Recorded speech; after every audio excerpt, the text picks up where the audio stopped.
Magandang umaga, ngayon po ay araw ng Biyernes, August 25, 2023. Update po muli sa lagay ng panahon. Patuloy pa rin po na minomonitor ang bagyong Gureng na nasa loob po ng ating Philippine Area of Responsibility. Patuloy po ang paglakas nito at posible pa itong lumakas bilang typhoon category sa araw ng Sabado at hindi rin po inaalis ang posibilidad na lumakas pa bilang isang super typhoon ayon sa Pag-asa. Sa ngayon, mababa po ang tsansa na magdala ito ng heavy rainfall sa ating bansa.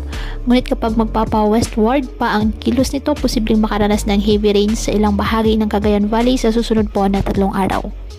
Hindi naman sa ngayon inaasahan na maglandfall ito sa anumang bahagi ng ating bansa, ngunit posible pa rin ang pagbabago kaya patuloy po tayong mag-antabay ng mga updates po hinggil sa lagay ng panahon. Samantala, inaasahang palakasin ng bagyong Gureng ang habagat o southwest monsoon simula po sa araw ng Sabado hanggang sa susunod na linggo.